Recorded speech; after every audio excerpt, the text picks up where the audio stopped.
Hi everybody, in this video I want to just introduce the basics of square roots so that we'll be able to use them in later sections if we need them.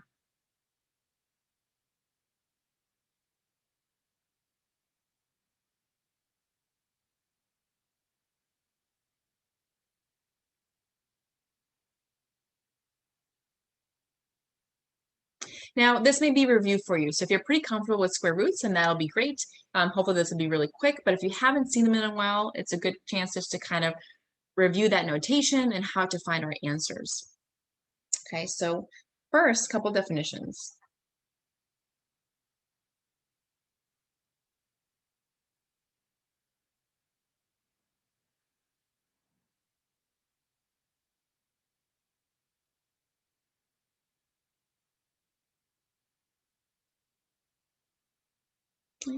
So we've seen squares already. So the square of a number is a number times itself.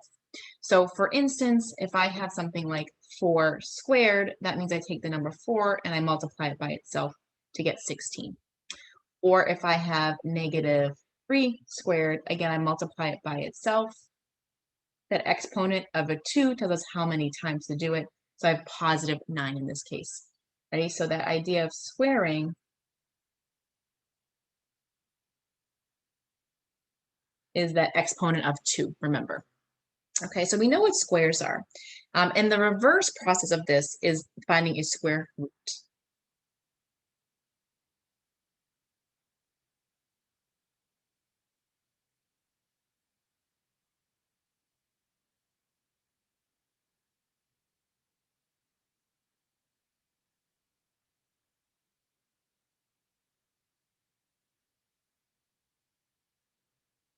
So the opposite idea is to find the square root. So for example, let me use these two examples here. A square root of 16 is 4, for instance. And what we do is we write this as square root of 16 equals 4.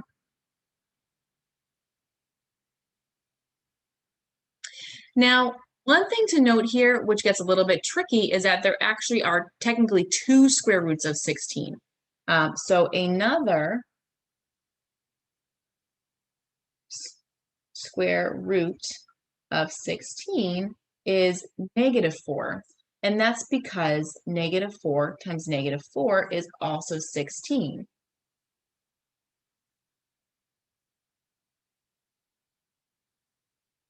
However, I will tell you that the positive version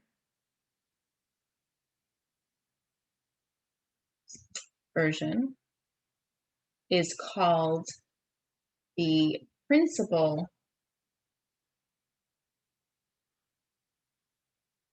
square root, and that is typically the one that we are given. So and we have the example here too with a negative, right? So negative 3 times negative 3 is 9. So is 3 times 3. So maybe I should write both of these examples down.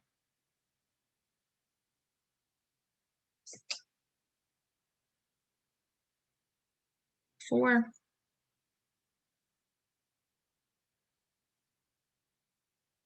So technically there are 2 square roots for each number because you could have the positive value being squared or the negative value being squared.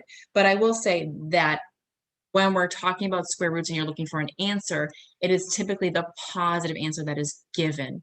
That is what we call the principal square root. So it's just something to watch out for. That yes, technically we do have 2, but when we're looking for the answer, it's the positive answer that we're given here. Okay. So this symbol here is called a radical sign,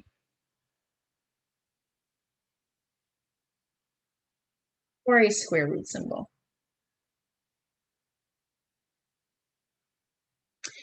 You will hear as we go through class and you get into higher level mathematics, usually we'll just say the radical or the root sign. We tend to use the words radical and root interchangeably.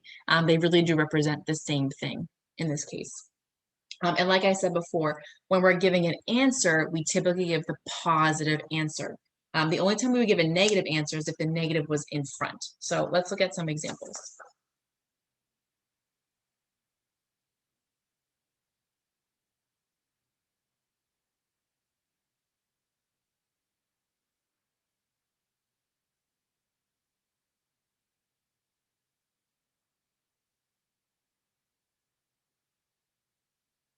So if I want to find a square root, you're basically saying, well, what number, when you square it, is equal to 25? So that's what you're asking yourself.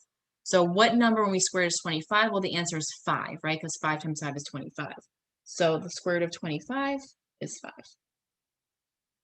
If I asked you about the negative square root of 25, well, then you could write -5. So again, that root typically refers to the positive answer. If we're looking for a negative answer, we would add that negative sign out front.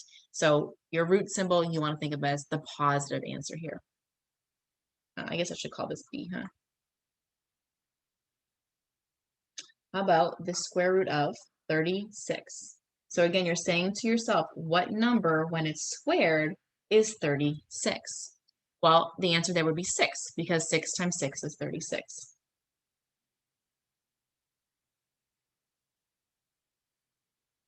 For the square root of 1, the answer here is just 1, because 1 squared also equals 1. And then the square root of 0 is just 0, because 0 squared does actually equal 0 as well. We can also apply this to fractions. So if I want to do the square root of 4 over 25, so the square root of 4 is 2, and the square root of 25 is 5. So if I think about this, 2/5 squared would be 4 over 25. So I can also apply the same idea to fractions as well.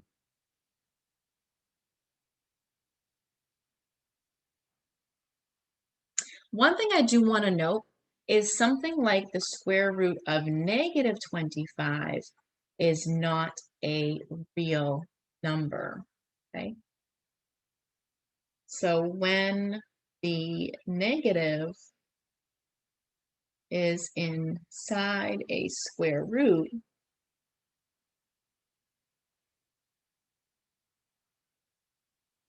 the result is not real. It's actually called an imaginary number, which we're not going to see in this class, but you'll see in other classes. So it's not real. So you do want to be careful. And that's because if you think about it, you would ask yourself, well, what number squared equals -25?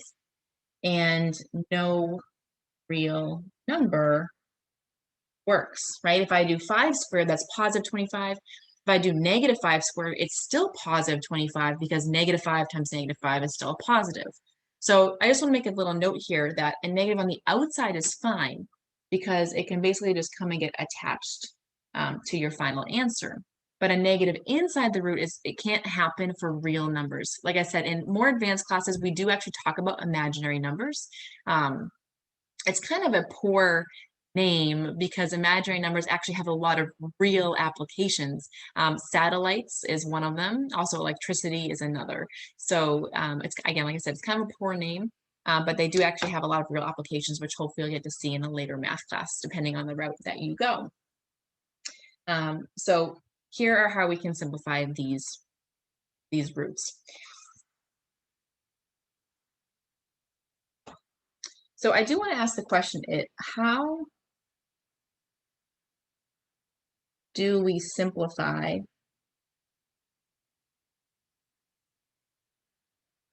if the root doesn't come out even? So for example, and there's sort of two ways that you can do this. One is you can use a decimal approximation, i.e. use your calculator. Now you can do decimal approximations by hand, but it's sort of a guess and check system where you try to get close to it and then you multiply the numbers out to see if you get close. It's really not the best way. So you can just use your calculator to get an approximation here. So for instance, let's say I have something like the square root of 50. right? Now, if I think about it, there is no number such that the number times itself is 50. If you try to think about it, it doesn't work, right? So one thing you can do as a little side note here that you may find helpful is to just kind of list out some of your squares. So for instance, 1 squared is 1, 2 squared is 4, 3 squared is 9, 4 squared is 16, 5 squared is 25, 6 squared is 36, 7 squared is 49, 8 squared is 64, 9 squared is 81, 10 squared is 100. And again, I could keep going as far as I want to. I would say numbers 1 through 10 or maybe 1 through 15 are probably good just to kind of have on hand. So if I look at 50, I see that, there is no 50 here, right? It's not a perfect square.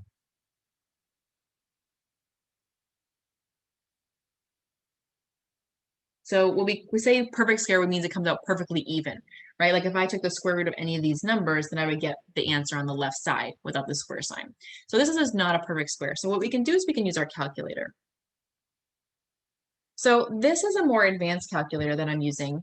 It is an app called Calc 83 for the iPhone, and it mimics a TI 83 or 84 calculator. So if you have one of these, I'll show you how to use it, but you can also use just a standard calculator. So on one of these, you'll see right here, there's an X squared key, and in yellow, you have this little tiny square root symbol. So to use those little yellow symbols here, I have to press the second key. So I press second, and then I hit that X squared, so that square root button, and you'll see that it comes up here. And then I can type in 50 and hit enter. And it will give me an approximation. So I'm just going to round this to 2 decimal places. So it's going to be about 7.07. So about 7 7/700, right? So I'm just using my calculator as an example here.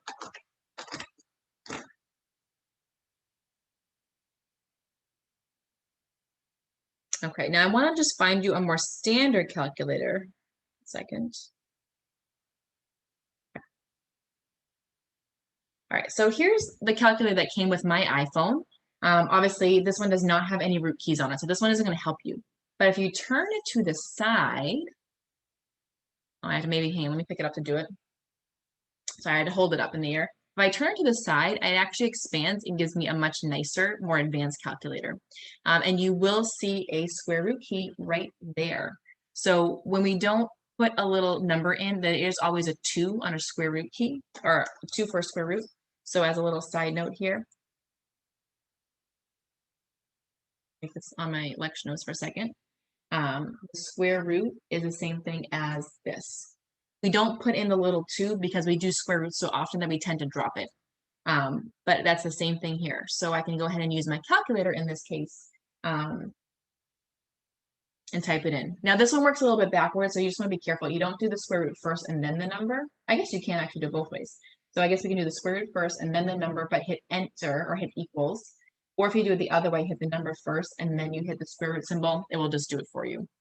So kind of play around with the calculator a little bit. Make sure you know how to do square roots on your calculator to get these values. So let me do the 51. So I'm going to do 50, hit the square root key, and again, there's that same approximation. And there's lots of free calculators on your apps or even on the websites as well. Just if you just search for a free scientific calculator, you can get one there too. So don't go out and spend a lot of money on this. You probably have one on your phone already, or if not, you can find one online for free. Okay.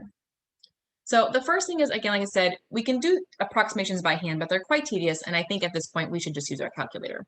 But the second thing you can do is you can simplify a bit.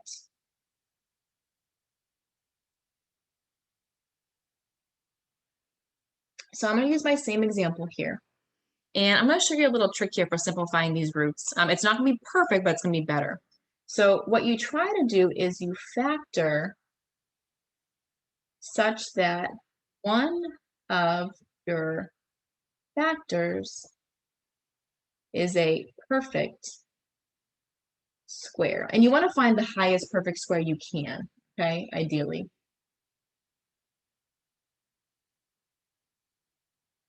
So if I notice for 50, 50 is the same thing as 25 times 2, right?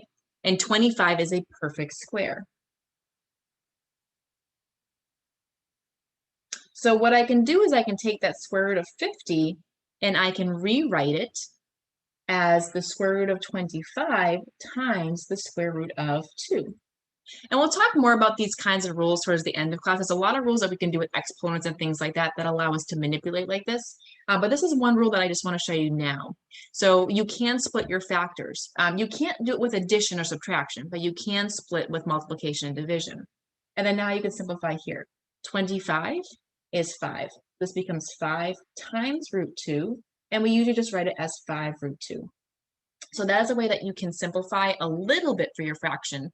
And you'll do this a lot more in advanced classes. So let's do one more example.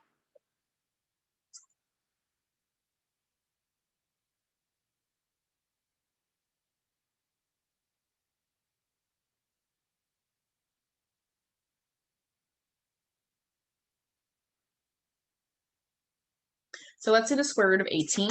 And again, if I go back to my squares list here, 18 is not on there, so it's not going to come out even. So I'm going to have to approximate it. So let's use our calculator first. So going back to that scientific calculator on my phone, I'm going to just hit the 18 and then take that square root key, and I get about 4.24. Or again, if I have a more advanced calculator, for those of you who may have it from high school or something like that, then what we're going to see on the TI 83 or 84 series is you'll see it about right here. So I hit second and then the root first and then 18. So when you do it on this calculator, you have to do the root first. And then I hit enter and I get the same result there. Now, what we can do is we see if we can break this down. So if I think about my factors for 18, it's 1 times 18, it's 2 times 9, it's 3 times 6. And I do see that I have a perfect square right here. And that's the best one I have, right? So I always want to choose the best one. So what I can do is I can take this 18 and I can break it down into root 9 times root 2. I tend to like to write the square first, it just makes it easier. And then this root 9 is 3, so this becomes 3 times root 2, or 3 root 2. So just a little precursor to kind of where you're going to be going with simplifying roots. So if they don't come out even, then either we can use our calculator to get an approximation, or sometimes we still may want the exact form, but we can simplify it. Now, not every example can be simplified. So let's say I have the square root of 15. That's not a perfect square. If I think about my factors, I have 1 times 15, and I have 3 times 5. There are no perfect squares here, so I cannot do this. It's only if you have perfect squares that you can go ahead and do this. So I can't actually write this any better, but I can, of course, get a decimal approximation if I want to. Let's see, where did my calculator go?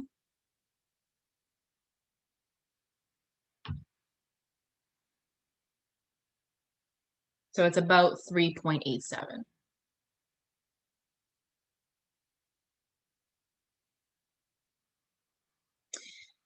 And finally, there are other roots.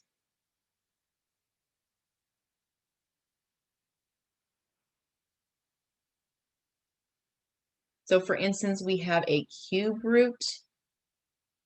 We use this symbol. We have a fourth root, this symbol, etc. Fifth root, a sixth root, a seventh root. You can do as much as you want to here. And so what you're looking for here for your answers, for instance, is a number such that when you cube it, you get the results. So let's say I want the cube root of a. Well, I'm looking for the number. When I cube it, I get an a. Or if I want the cube root with here, it has a 4, then I'm looking for the fourth instead. So I'm not going to go again into a ton of detail here because you're going to see this later in more advanced classes as well. But this little 3 or 4 here is actually called your index of that root. And if it's a square root, we don't write it in. So like I showed you previously, if there's a little 2 there, that's fine, but we typically don't write it in because our square roots are the most common. So for example here, the cubed root of 8 is 2 because 2 cubed equals 8. 2 times 2 is 4, times 2 again is 8, for instance. Or the fourth root of 16 is also 2 because 2 to the fourth is equal to 16. 2 times 2 times 2 times 2 will give you 16. So you're doing the same process there as you would for square roots, but it is more challenging because cubes and fourths are obviously a little bit harder to work with because you're writing that number out 3 times or 4 times. So it's a little bit harder to think about. I will say as well that if you have an even index, just like with the square root, you cannot have any negatives inside, but you could with an odd index. So for instance, the fourth root of negative 16 is not a real number because there is no number to the fourth power that would give you a negative. So we can't find a number. But the cubed root of negative 8 is actually negative 2 because negative 2 to the third power is negative 2 times negative 2 times negative 2, which is negative 8. So again, as you get higher up, it does get a little bit harder to think about. Negatives are okay for cubes because you can have that extra negative left over when you multiply. They're not okay for fourths because if you multiply something else 4 times, all the negatives would cancel. So like I said, this is kind of a little bit more advanced on where we're going. I really want to do a square root introduction to this video, but I do think it's important to note that there are other roots as well. So cube roots, fourth roots, fifth roots, etc., really do work the same way. It's the same kind of mental process, working backwards from that exponent. But again, they're a little bit harder to do because we don't probably have all of our cubes memorized or our fourths memorized, right? Whereas our squares we're probably pretty comfortable with at this point.